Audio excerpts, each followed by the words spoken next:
has spun off into its own independent organization. But I was part of the planning team for this project and helping to coordinate the community of practice. And so look forward to sharing our learnings from this exciting project around regional governance and food policy councils. And with that, I'm going to pass it off to Jill Clark. They're coming in from Ohio. During the day, am a professor at Ohio State in the John Glenn College of Public Affairs. But I also serve on our local food board and on the steering committee of the Ohio Food Policy Network, which is hosting our webinar today. And we are trying something a little bit different this time around in that we're having this as meeting style instead of webinar style. So we're going to be much more active in the chat and engaging you along the way. And I'm going to pass it on to Aiden. Right. Thanks, Jill. Thank you, everybody. It's good to be here. My name is Aiden Irish. I'm joining you from Western Washington State. I am a farmer out here.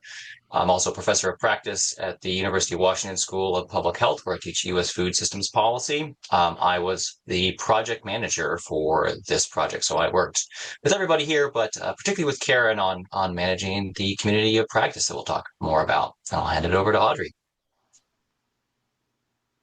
Hi, I'm Audrey. I am a second-year PhD student at the John Glenn College of Public Affairs at Ohio State University. I work with Jill, and I formerly worked at the Center for a Livable Future on the Food Policy Network's team with Karen while I was getting my master's degree.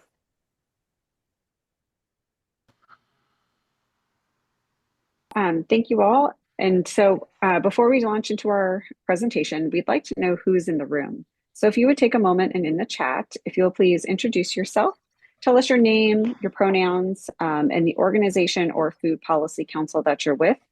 And if you are part of the regional community of practice, if you'll just give us an indication that you're here. I see some familiar names in the chat, but so that other people know that you were a part of this exciting project as well. And with that, I'll hand it off to Aiden. Good. Thanks, Karen. All right, so we are going to start with an overview of the project, what we did, kind of the motivations for this. Karen's going to provide some examples as we go along, and Jill and Audrey are going to talk more in depth about some of the specific research. But I'm going to start off with kind of a broad overview of the project and some of the initial findings. Next slide. So just to get us started, this was a cooperative agreement or collaborative agreement with USDA Agricultural Marketing Service. Started in the spring of 2022, went through March of 2025. This included USDA AMS, Ohio State University, Colorado State University, Johns Hopkins Center for a Livable Future, and in particular, and especially important, were the 11 regional food policy councils who were part of our community of practice. We'll talk more in depth about them in a moment, but I want to give a special shout out to all of them because they are really the heart and soul that made this project possible and successful, and really such a valuable learning experience. I feel like we learned so much more from them. We just hope we could give back as much. The goal of this project broadly was to better understand how regional FPCs operate. I'll talk a little bit more about kind of how that has evolved. And the real focus of this was that participatory community of practice, but I'll talk in more depth about some of the other parallel research elements that went along with it as well. Next slide. So let's start off kind of with the key term in this project, which is governance. We were focusing on regional governance, but what the term governance itself gets used by many different disciplines in a lot of different ways. So just to kind of clarify, when we're using the term governance, we're talking about this shift from government working on solving public problems by itself towards engaging public and private actors in identifying and solving and implementing solutions to major public problems. So that term encompasses kind of any situation where public, private actors are collaborating on solving public issues. Really, in our context, we were really focusing on governance where there was joint decision making between public and private actors, and power sharing around problem solving. It can take a lot of different forms, so ours was more focused on a form of true collaboration and power sharing among all of those actors. The There has been a kind of a growing turn globally towards regional governance. I'll talk about kind of how we're defining regional here in a moment. Broadly, just working across jurisdictional boundaries. This has grown particularly internationally, so outside of the context of the United States, quite a bit less so in the United States, but there's been growing interest, and in the last probably last decade or so, there has been some development within the United States of a movement and growing interest in regional governance. And that's really kind of what motivates this project. There is this growing interest in regional approaches, regional collaboration, but it was not met by sufficient information to kind of provide guidance on how to practice that. We'll talk some about the challenges, unique characteristics and challenges of regional governance here in a moment. Next slide. So let's talk about kind of that regional governance and what we're meaning by that. First thing is, if governance is referring to that collaboration between public and private actors, when we use regional in this context, we are talking about any kind of collaboration that spans political boundaries. Primarily, these were county boundaries, but also in some cases, the regions which will span state boundaries as well. That introduces a host of unique challenges that we'll talk about how to coordinate that. So that's what creates the kind of unique characteristics of regional that really motivate the need to focus on how we practice regional governance as distinct from other forms of collaborative governance.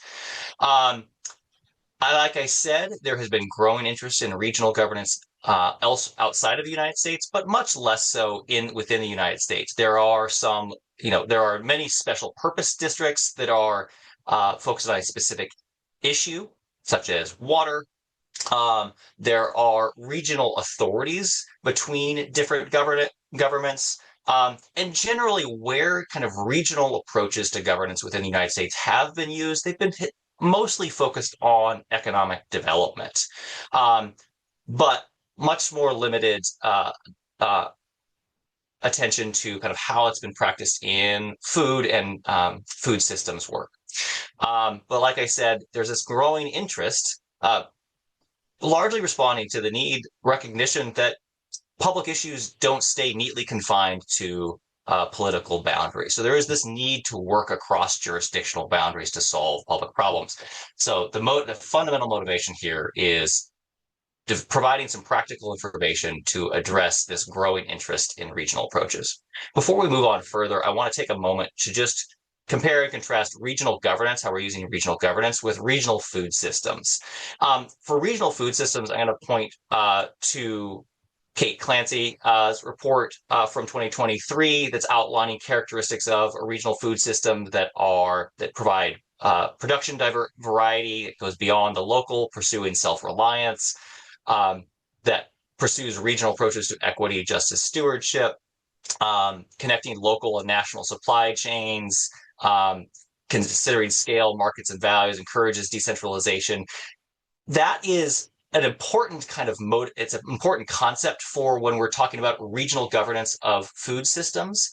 But I want to make an important distinction that a regional food systems governance is not necessarily a regional food system. They can overlap, but they are not the same thing. So the regional governance is just referring to any situation where that collaboration, that public-private sector collaboration, crosses jurisdictional boundaries.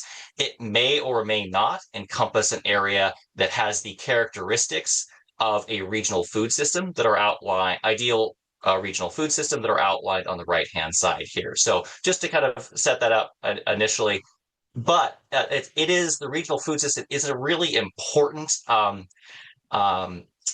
source for developing a sense of purpose and goals for regional food systems. And if you read the discussion guide, which we'll talk about a little bit later, it is a significant element in there, kind of providing foundations for groups that are considering a regional approach. So super valuable, but they are not the same thing. Next slide. Okay, so let's just start with a broad overview of what we did. Now, we've mentioned several times the community of practice here on the far right-hand side. And just to start there, that again was really the foundation of this project. I'll talk more in detail about that group here in the next slide.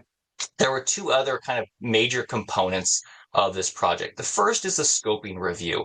We first just had to answer the question of how is the term regional governance being used in a broader context? So we did a review of the empirical literature for regional governance to basically try to understand how is that term being used. What I just described about how it's being used internationally more than the United States, that is information that came from that scoping review. Another one that you'll see me refer to here in the next couple of slides is we looked at data from the Johns Hopkins Center for a Livable Future, their survey of food policy councils, specifically at regional councils, and we did a demographic analysis of regional food policy councils to better understand, like, what does this population look like in North America? And then finally, we'll talk about the community of practice here. Next slide. All right, so that community of practice. Like I mentioned, there were 11 regional food policy councils from all over the lower 48 United States who were members of this community of practice. We put out a call for applications in 2022 and received over 50 applications from other regional food policy councils who were interested. We originally planned to only have 10 in our community of practice, but we just couldn't narrow it down enough and had to add another one. So we ended up with 11 food policy councils that really made up this community of practice. This group met monthly between November of 2022 and May of 2024, including one in-person event that was hosted in Ohio.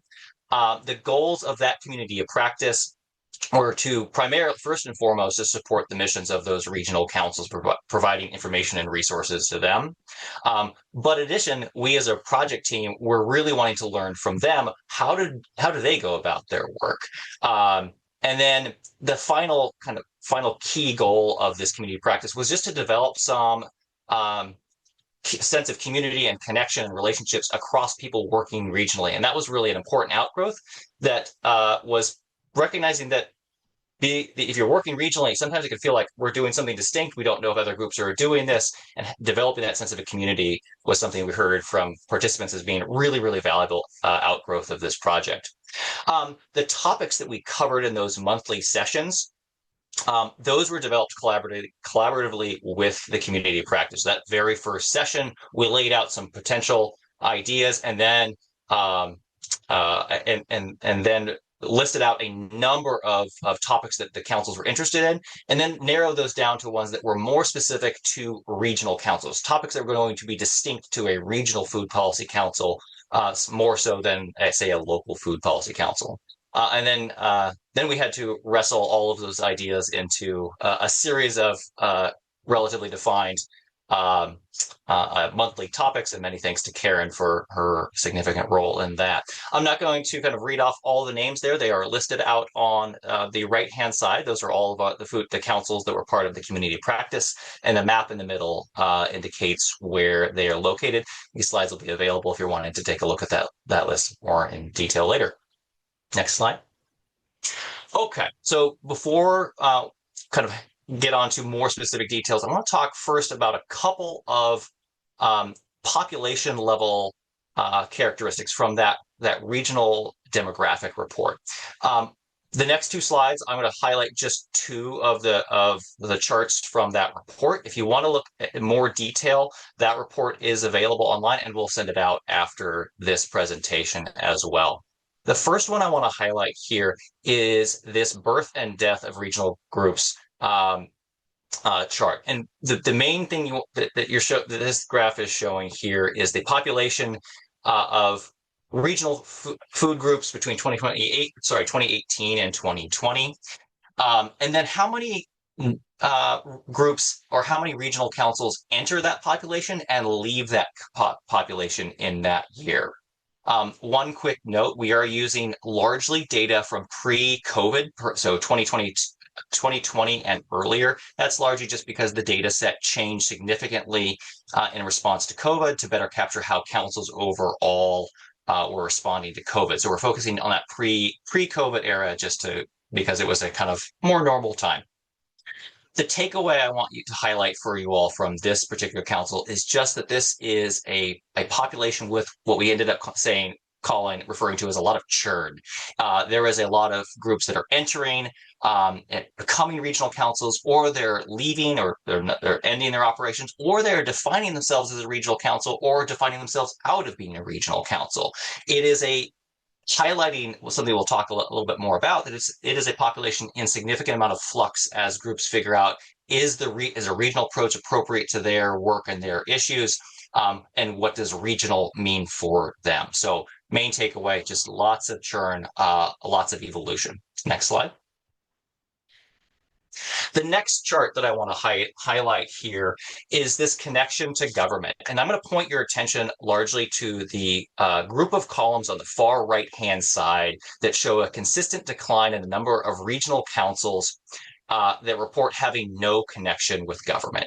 And the one thing this highlights is that there's this that regional councils are starting to kind of become more established and more well recognized in the food policy landscape. So, and that's represented in their growing connection to government in a variety of ways, having government representatives doing work with government. We'll talk a little bit about the differences between that relationship with the government for regional councils versus local, but to highlight here, growing connection to government, growing establishment. So even as this is a highly dynamic population, they are becoming more well recognized by the local governments with which they collaborate. Next slide. So the last thing I want to highlight here before I hand it off is just a few comparing and contrasting components of regional food policy councils compared to local food policy councils. The first one, obviously, is geographic boundaries. Local food policy councils often operate within single counties or single cities, and they're defined by the borders of those. Regional councils have an added difficulty, an added challenge, if they are not constrained by a single political boundary, like a county boundary. Therefore, there is a significant role for them to play, that they need to do in establishing what is their region, what are the bounds of it. Often that comes down to geographic areas, river valleys, or kind of a significant one, city metro regions that provide a sense of regional identity. And we provide some more discussion of that in the materials that we'll share out after as well.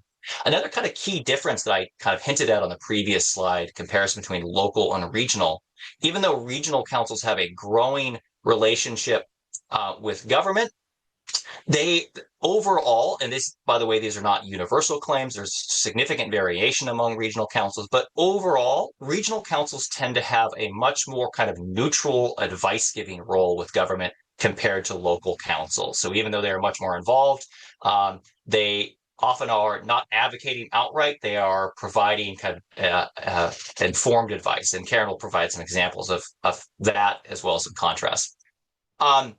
Issues and policy priorities. Because of their broader geographic area, regional councils are better positioned to deal with supply chain issues and food systems infrastructure. And then, therefore, they tend to gravitate towards those policy topics, which contrasts a little bit with local food councils that are more focused on specific needs within their communities, such as food access, zoning, regulations, etc. And finally, just one note about types of stakeholders. The broader geographic area of a regional council means that generally, not universal, but generally, they tend to focus on engaging kind of your grass tops stakeholders rather than your grassroots. So more of those organizational leaderships or political leadership that can represent across their broader geographic area. So while there are many similarities and many things where regional councils are quite similar to local councils, there are these key differences that stem directly from their broader geographic area. And with that, I'm going to hand it over to Karen, I believe. Yeah. Thanks, Aiden.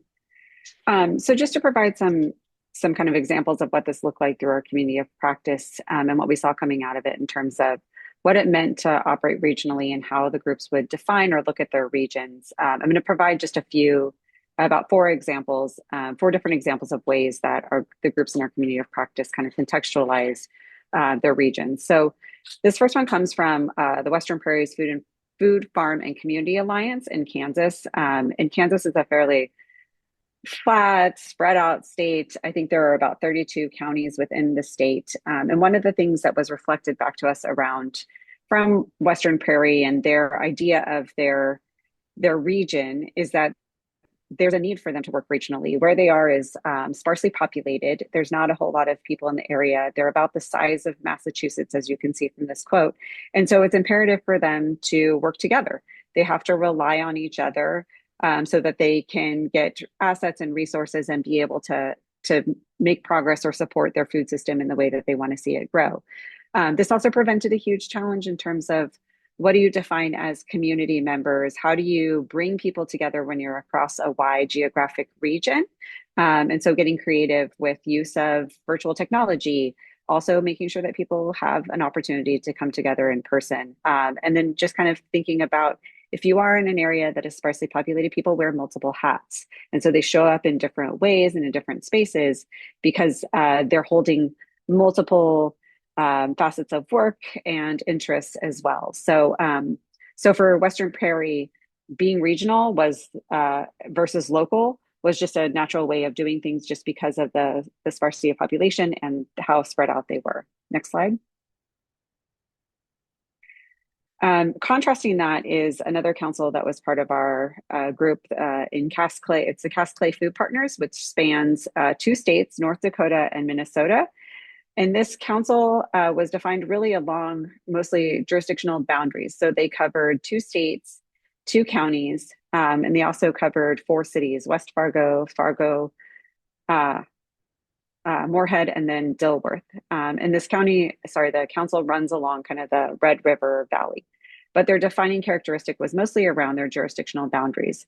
And for them, engagement in their relationship with government was really important. They've done a lot of work around creating blueprints, trying to talk to each of the jurisdictions within their region when they wanted to try and pass a policy around why it would matter for them. They kind of leveraged their relationship in one county for another one to explain, like, well, in this group, which is right around across the border, they are doing this. And so we can expand it into your jurisdiction as well. And so for them, it was less about kind of county boundaries and these fuzzy boundaries, but they had some defined characteristics around what comprised their jurisdiction, which also aligned a lot with their Metro Council of Governments. Next slide.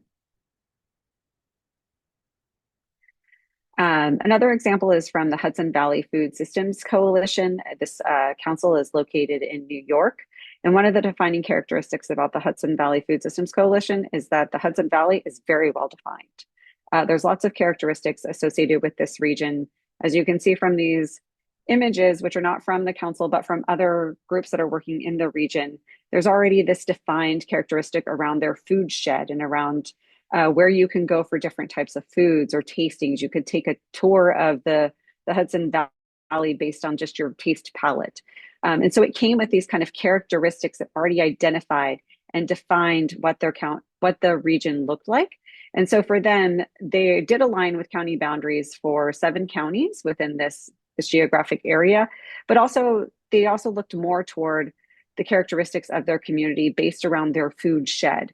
And so it is, as this quote mentions, like this area is already commonly conceived of as a region, which made it easier for them to work regionally because it was already thought of as a region. People identified it as a region. And so their partners were already familiar with what it meant to be in this area. And they weren't trying to redefine kind of what this region was. It had very strong cultural characteristics, natural characteristics, environmental characteristics, political characteristics associated with it.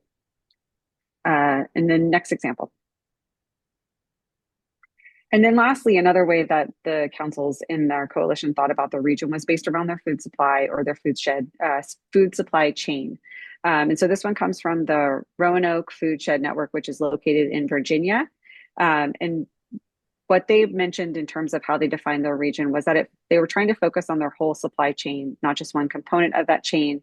They wanted to think about it as in its entirety, not just farmers and producers, but also what would make it able to make those connections. And one of the reasons they were thinking about the supply chain is because within this region, you had Roanoke, the city of Roanoke, which was an urban center, which drew a lot of resources and attention, and also had a strong focus on food access and food security needs.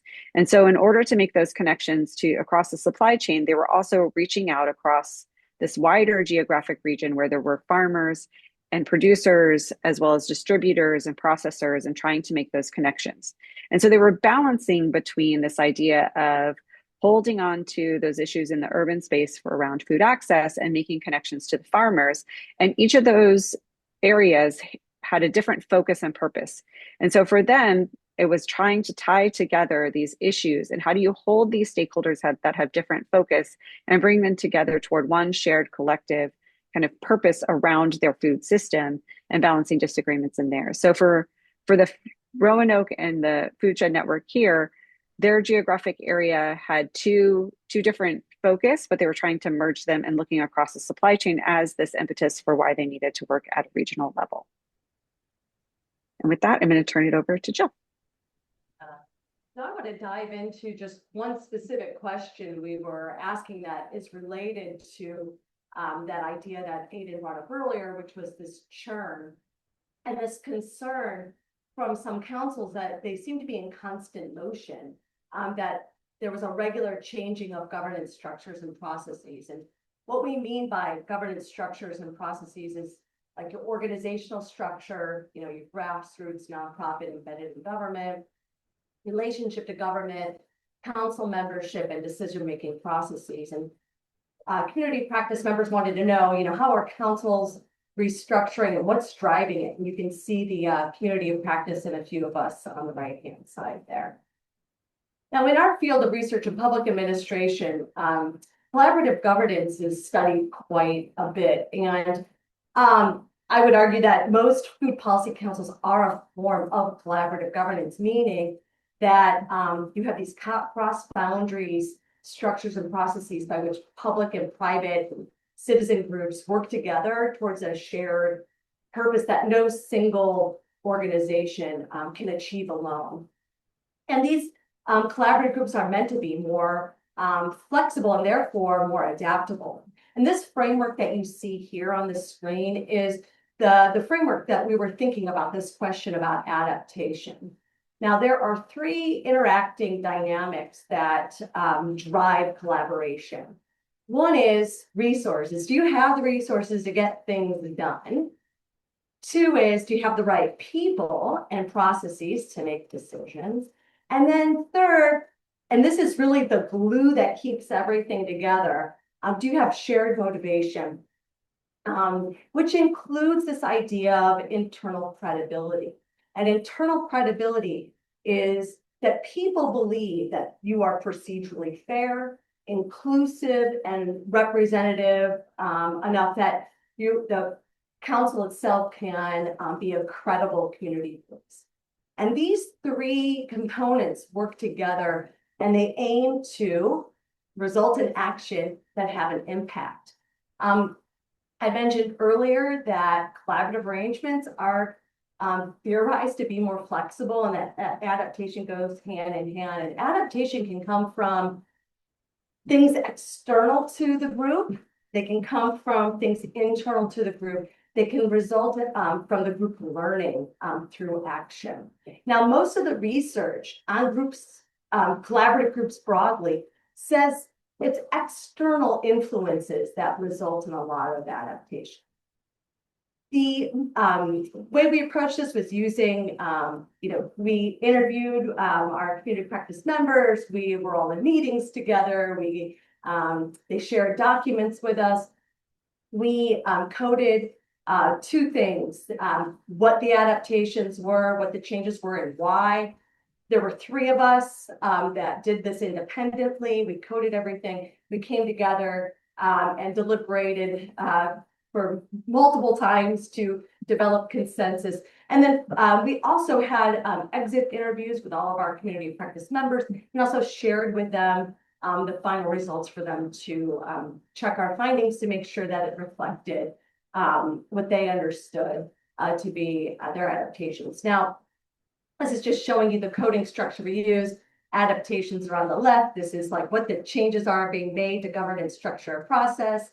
And on the right, where's that coming from? Is it internal to the group? So is it one of these three components I mentioned earlier? Is it a result of something they've learned through their action? Or is it coming from outside the group? Now, all of the councils are making changes, all of them. And we asked, what are the changes you're making? We counted 24 governance process and structure changes for 26 different reasons. The most common in this top row that you see is changes to organizational structure, such as leadership roles, staffing, committee redesigns. And the dominant drivers are internal. You can see these first two columns are shared motivation and capacity for joint action. Most councils explain the rationale for making changes as related to that internal credibility, about being procedurally fair, inclusive, and representative. But what is interesting is that this changes in regards to internal credibility could take very different paths depending on what council you're in. Sometimes really formalizing things for credibility's sake, or informalizing, and that'll come up later here in a moment. But I'd invite you all to put in the chat, are you part of a council? And if so, are you in the process of adapting your governance processes or structures, and why? The report on the right here is one that we can send along to you. That actually goes through all the councils and the changes they were making and why. But it also tells you just about the structure and the processes of all of our regional councils, which some of you may find useful. Overall, when just thinking about external, like wanting to have policy influence, a lot of councils said, well, first we need to get our own house in order. So it was a lot of focus internally to have an external facing action. Adaptations often came in chains, meaning one influenced the next. So like an expansion of membership might trigger new leadership roles, which might trigger new decision rules. Some councils did report being fearful that there was just a lot of gears spinning, that significant amount of energy is dedicated to redesign. And this was particularly in low capacity settings. And as we know, having worked in food policy councils and over the years, a lot of our groups are really low capacity. And then, internal credibility is not a one-time design test. Groups that are a decade old are still asking questions about membership and authority and process questions. So some of the practical lessons are just treating governance work as mission work, investing in governance capacity. When feeling stuck, think about diagnosing. I were to look at any of those gears and say, which is the most foundational one? Shared motivation and having an understanding of what your common purpose is. That internal credibility seems to be the gateway to external influence. And that there is not one best structure. Choose a structure that lowers your biggest barrier, and expect change of reaction and sequence them, and instead of just allowing them to happen, sequence them on purpose. And with that, I'm going to pass it over to Karen. Thanks, Jill. So my slides are going to have a lot of words on them. You don't have to read them all, but they will be available to share out after. So Jill mentioned this process of the councils, really all of them being in some sort of shifting or change or flux, and a lot of it having to do with their internal structures. And one of the things that she brought up is this formality versus informality of your council structure, and thinking about kind of these notions and ideas of formality, having processes that people understand in terms of decision making, who's at the table, what they bring to the table, helping to move work forward, but also these processes of more formalization, making it so that the councils are less open, they're less approachable for different populations or for members to be included. And so some of this was this balancing between kind of the formality of councils and their inclusion. We talked a lot about engagement and community engagement and inclusion, and decision making and what that looks like across a regional scale, because you have such a vast and different stakeholder population that you may be trying to engage. And so two examples that are kind of different in how they were approaching their structure and formalization. One is from NWI, or Northwest Indiana Food Council, and I think that Ann Massey is on this call today. And so if you want to add or clarify as I present an example, please do.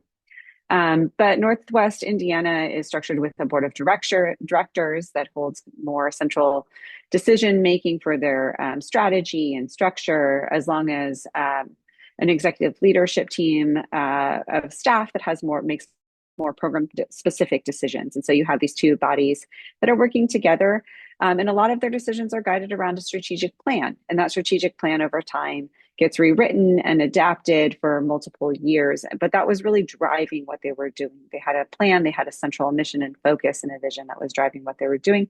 And the things that would change in their council were more related to their working groups, and how they aligned with their strategic plan.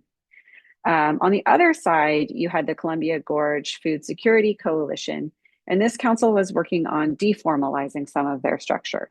So the coalition was really formed through this formal process driven by the state of Oregon to create a declaration of cooperation that was signed by their members, that they all agreed that they were working together to address issues related to food security. They had guiding principles, a process for voting, a steering committee, and working group functions. And so it was a very formalized structure for this council and coalition initially.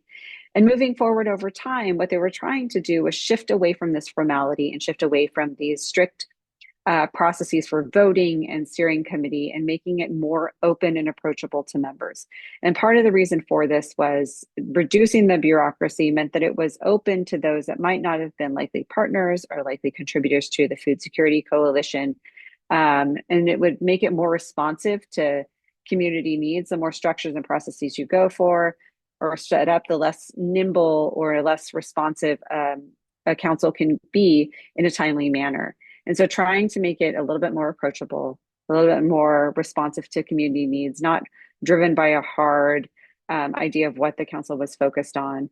And then also trying to share the responsibility across the partner organization, so that one person, one staff member, one lead wasn't responsible for the whole council.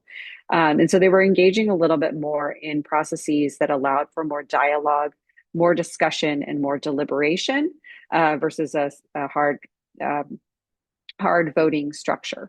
And so they were trying to move into this less formal structure, and kind of seeing where that took them and how that restructured the engagement of their members. Next slide. Oh, sorry. Thank you. In addition to kind of thinking about how formal or informal a structure is, Jill mentioned that there's this chain of change. And so when you change a structure, you also end up changing kind of who your membership is, who is engaged in it. It creates this like shifting of how you vote and how members are engaged. So there is this like, all of these factors are tied together. And so thinking about kind of how this looks in practice, I'm going to turn to the Greater Cincinnati Regional Food Policy Council. And I know there's also Rose on the call as well from Greater Cincinnati. And so if you have anything to add to the example, please feel free to add it in the chat. But the Greater Cincinnati Regional Food Policy Council, it started mostly as a volunteer-led group. Those that were working in food systems as part of their job volunteered to serve on the council. And then over time, it became embedded underneath Green Umbrella. And while they were part of the COP, the Food Policy Council was going through this period of relaunching their structure, kind of thinking again about how do they make modifications to their membership, to their processes, to make it a little bit more open, so that it wasn't mostly those that were professionals participating in the council. And some of the changes that started to come through readjusting their structure were in how they approach their application process. And so so the Regional Food Policy Council started to focus on more of the people, less on the title, and their outreach as well changed. And so they started to implement an application process, mostly so that they could document what were the differences, what were the expertise that individuals were bringing to the council, and trying to see if they can have a wider, broader representation in terms of expertise. Also thinking about, I think Rosa put in there, the geographic diversity of this region crossing 3 states, 10 counties, and you had the region, Cincinnati in the center. And so how do you account for all of those variations in terms of geographic representation and jurisdictions on the council? And so allowing for that kind of representation to come through in the applications as well.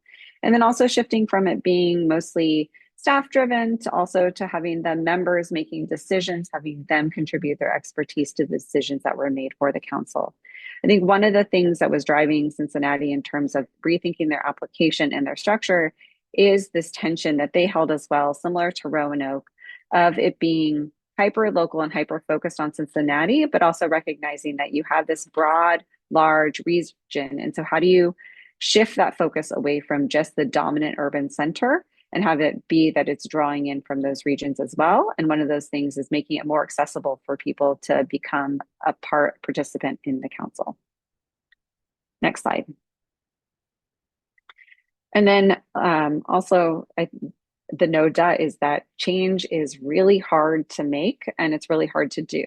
And so it's a slow process, particularly when you're working in a model that is around collaboration and you have multiple decision makers. And then when you scale that up to a regional level, it adds some complexity to it. And so as Jill mentioned, the councils were kind of grappling with this notion of being at this regional scale, what that means, and how do you make change at that scale. And so 2 examples coming from our COP that I mentioned earlier is the regional, the Roanoke Food Shed Network. And what with the regional, sorry, I'm tripping over my words. So as I mentioned before, Roanoke was trying to kind of decentralize from the city center and engage across this wider region. And they spent a lot of time focused on outreach and engagement and selling the value of having this network. We're talking about relationships and partnerships, not just measurable outcomes of tangible produce going out. And so how do you quantify the value of why people want to be engaged in a network and why collaboration is important to support our regional food system? And so they had a huge focus on community organizing, intentionally mapping partners and their connections. They would host a quarterly meeting for all partners across the region involved in food systems to come and learn and hear from one another. They also had some really localized outreach that was neighborhood-based community organizing, making sure that they were on the ground, bringing in community members as well. And then also focusing on culturally relevant arts and culture events. So kind of tying in across unlikely events that are not just strictly food, but where can you show up where people are going to be and talk about the value of your food system. And then lastly, they would do regional farm tours to get people out of the city and into the region outside to talk about their food supply chain. In addition to this, they were very intentional about creating a farmer network that was led by members so that it wasn't just strictly those in Roanoke that they were targeting, but also the farmers across the region. And then lastly, what they realized is that it's great to have working groups and you can have them related to sectors. You could also have them related to functions of the council. But one of the things that made it work for them is realigning their working groups so that they were focused around the goals of their network versus around specific sectors or specific functions of the council.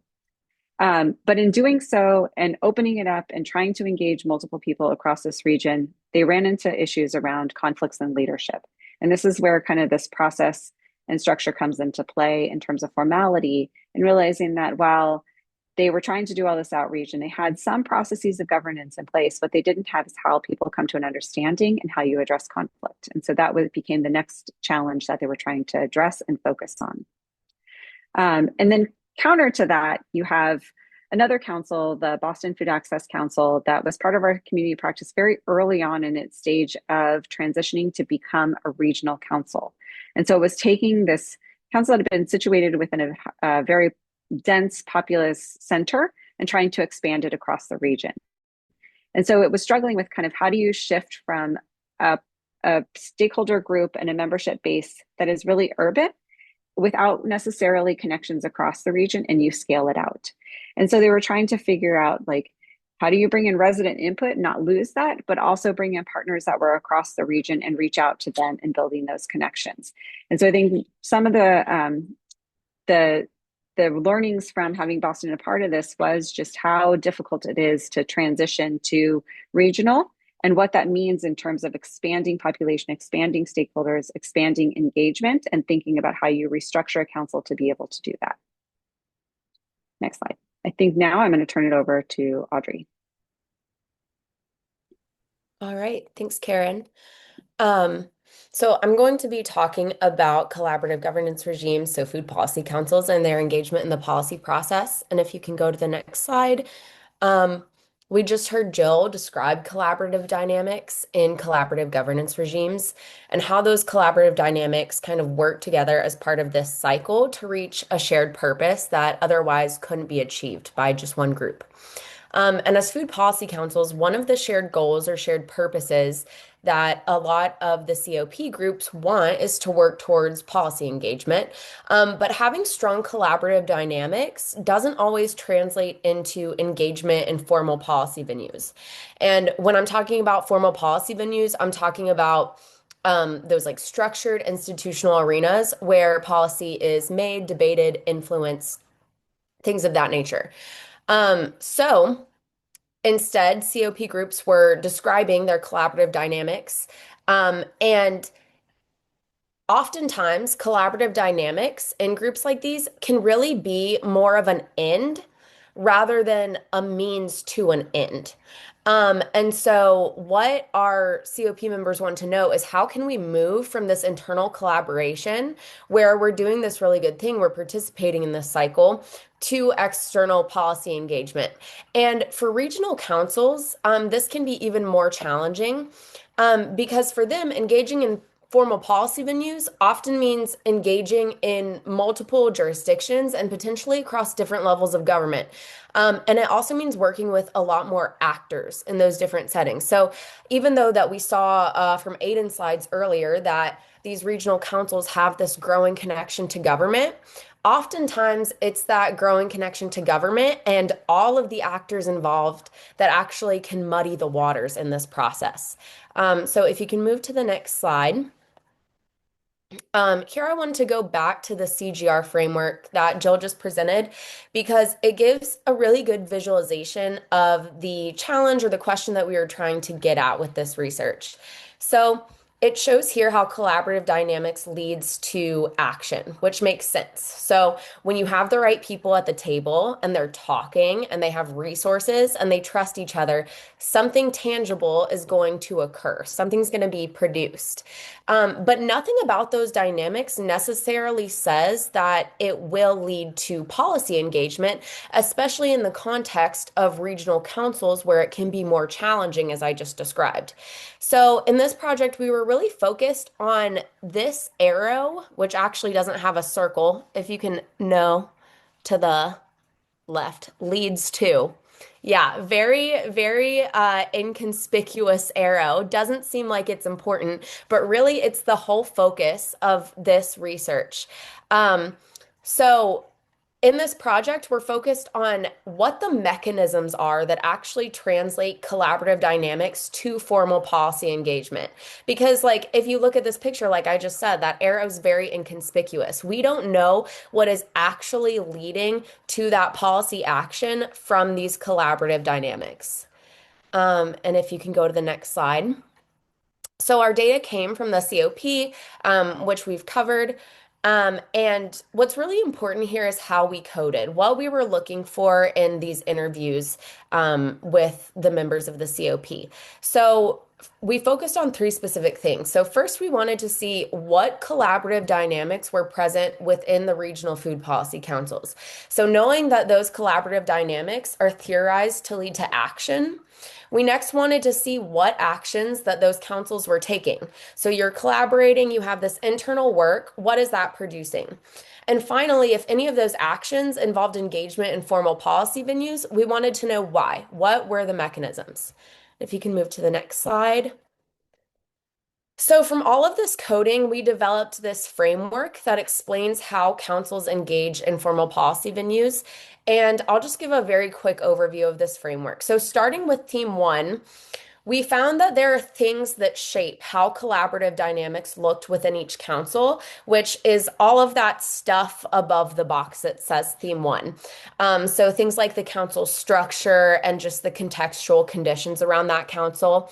But all of the councils within the COP we found were really, really strong on that collaboration front, which I'm sure you've already seen from the examples of how hard these councils are working together to make things happen.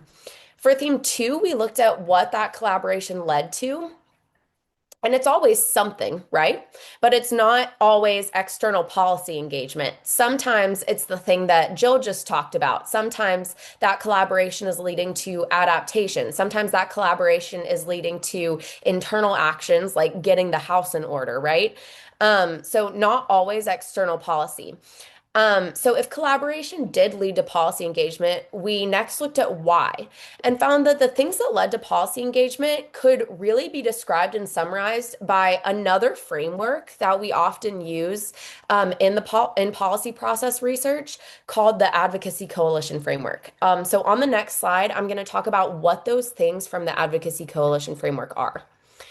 So we have some examples of the regional councils that were engaging in policy work. One of the things that got them there was having a policy broker. And a policy broker is someone who maybe has a background in policy, or has a background in engaging in policy venues, and they have the language or have otherwise developed skills that equip them to translate the sometimes informal language happening within the collaboration, because deliberation doesn't have to be like this formal thing, right? Often it's not, and that's what makes it good. And they translate that language into the language that would be used in formal policy venues. So they do a really good job of taking all of that deliberation and coming up with a very clear ask.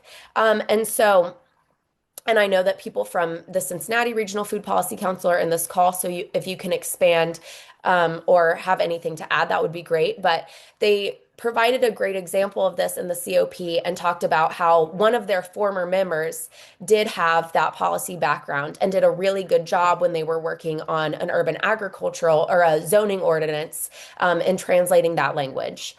The second thing is having a deliberate venue strategy. So this essentially means we have the policy ask, where are we going to take it? And regional councils really have the opportunity to be strategic here, because if they're working across jurisdictions, they might want to take their policy ask to the one that they know is going to be the most receptive. And then because they're working with other jurisdictions that border that area, eventually the policy implementation may diffuse to those other areas.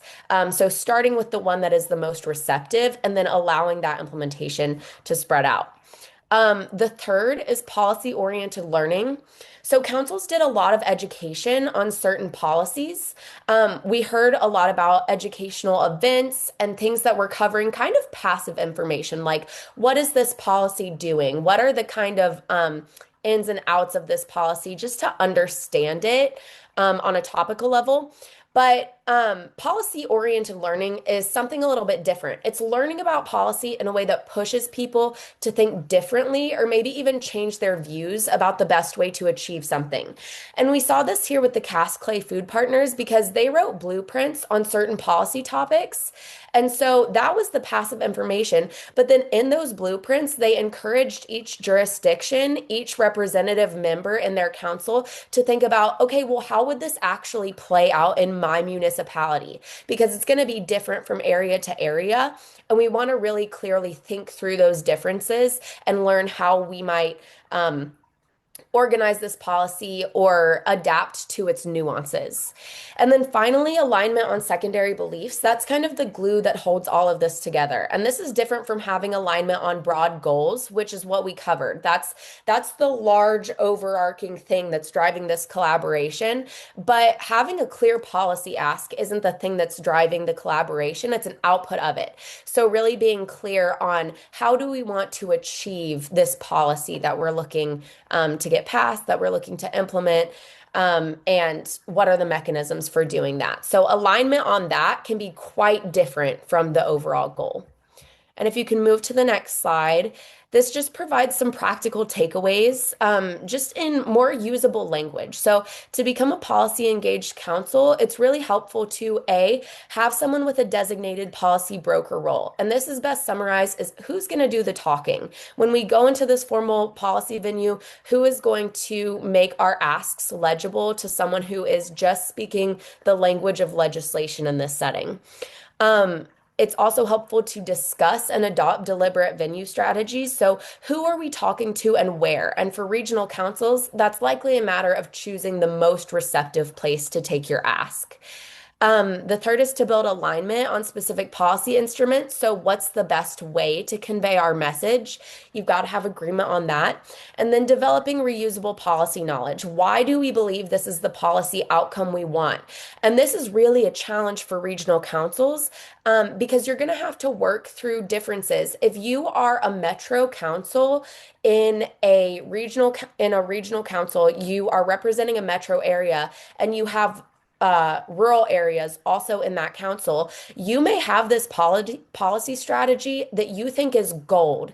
And then you hear from another rural member, oh, that's not going to work in our rural region for X, Y, and Z reasons.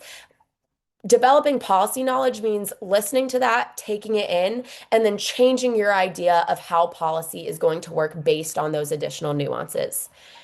So with that, I think that is the end. And I am passing it off to, I don't know, Karen, Aiden, Jill. Eden. I'll take it from here. Cool. So I don't want to take too much time here, but I want to kind of recap a few of the outputs of this project, some of the main findings. I want to highlight kind of some key pieces of advice, since this is a practitioner audience, some of the advice that our COP had for for groups that are interested in a regional approach. We've mentioned a number of these outputs in passing over the course of these presentations. Just to kind of summarize, first, all of these, again, will be either are available on the project website, or we can make them available to you through follow-up to this presentation. One is that scope and review regional governance. That's not specific to food, but how that term is used broadly. The report on regional FPCs that I pulled some data from. There's lots more in there. It's a valuable read. I highly recommend it. One tool that I personally would love your input on is that regional identity discussion guide. If your group is interested in exploring a regional approach or in redefining their regional approach if you work regionally, this toolkit is a discussion guide, not really toolkit, more of a discussion guide, designed to walk through a series of topics to help clarify your region, member network, etc., including some key topics there. I would also love your feedback on your use of it if you're interested in exploring the use of it. There's a number. One of the presentations we mentioned that summary of the governance characteristics of the FPCs in our community of practice. There's a variety of briefing summaries. And obviously the presentations like this one. One resource, next slide, please, that I want to highlight is the advice from the community of practice. These are kind of nuggets of wisdom that came right out of the exit conversations we had at the conclusion wrap up of the community of practice. We did exit interviews with all of the members, and these are what came out of it. Just to kind of quickly summarize, again, there is a full multi-page write-up on all of these points if you're interested in more detail, but just to kind of briefly run through. First three, define your region, get to know what its assets are, and clarify what your goals are. If your group is interested in working at a regional scale, that the legwork needed to define and get to know that region is really the core task, or an initial and important task for a regional group. Not unique to regional groups, but building trusting networks by showing up for others. Kind of a key piece of advice we heard from lots of groups. One thing that our COP members mentioned that was really valuable is having an outside neutral facilitator, particularly at the start of a collaboration. Again, not necessarily unique to regional, but good advice broadly. Given the scale of regional groups, leveraging state level relationships is a really valuable way, a resource for working at a larger geographic scale or regional scale. So we're leveraging any state level work and relationship. Mentioned this previously, but go slow and know that change takes time. If you're building a regional group, or you're wanting to work regionally, developing that groundwork of defining your region, developing those regional relationships, that takes time. Don't worry about rushing it. And then also be willing to pause and reassess. If something's not working, take a step back. And then one thing that was really kind of that members of our COP mentioned was just how valuable it was to know that they were not alone in doing their regional work. It can be really isolating. So knowing that there are other groups out there that are doing this kind of work, there was a broader network of relationships and resources. And then finally, just kind of not to mention a few things, but make sure to critically interrogate if you're interested in exploring, or if your group is working regionally, is a regional scale appropriate to your goals? There are lots of opportunities of working regionally, broader reach, broader connections, but those also come with parallel challenges. So make sure you're kind of critically interrogating, is this the right approach? Regional, just because regional is larger in geographic scale, doesn't mean it is automatically better. It is a different tool for a different set of challenges. Make sure your group is interrogating that. So these are all some key pieces of advice that came directly from community practice at the wrap up of the project. Next slide. And just to wrap us up here at the conclusion, I want to kind of just run through some of the key findings that we've talked about here. Well, we've mostly talked about here. There's one in here I'll note that we didn't get a chance to talk about too much detail. One is that high degree of churn. This is a population that is evolving quite rapidly. As Jill and Audrey both talked about in various ways, they're constantly evolving to develop their legitimacy and credibility. And part of that is that regional groups are working in invented spaces. Food policy is in the pantheon of policy issues, relatively new, and then regional scale is, by definition, a geographic area that regional groups need to develop themselves. So developing that legitimacy and credibility, as Jill talked about, is a key task of these groups. These regions are often defined by implicit, loose, and flexible regional boundaries. These are often rooted in some sense of geographic identity because they are not confined to political boundaries. One thing we didn't get a chance to talk about is that regional groups don't tend to focus on evaluating impacts. I saw a question in the chat about the impacts of work, impacts of relationship with work, and that is actually an area of one more needed research, and also potentially some more work for regional groups, is how to incorporate evaluation into their work. But currently, what we saw in data and our COP, that's not a focus either for lack of funding, lack of time, lack of resources, et cetera. Even though regional groups have increasing connections with government, they tend to have a more neutral advice-giving role, generally. They tend to engage grass tops actors, and they tend to treat their governance work, that collaboration, public and private actors, as a mission work and an ongoing process. It is constantly ongoing. That is a core component of the work itself. And then finally, that policy engaged regional councils require a policy broker, some shared strategic beliefs, and a willingness to learn and change opinions, and a clear venue strategy. So that for those regional councils working in policy issues, particularly, those are some key requirements. Next, is that the last slide? I think that's the last slide. So with that, I'm going to wrap it up. Thank you so much for your time, and I'm going to hand it back to Amanda here for Q&A.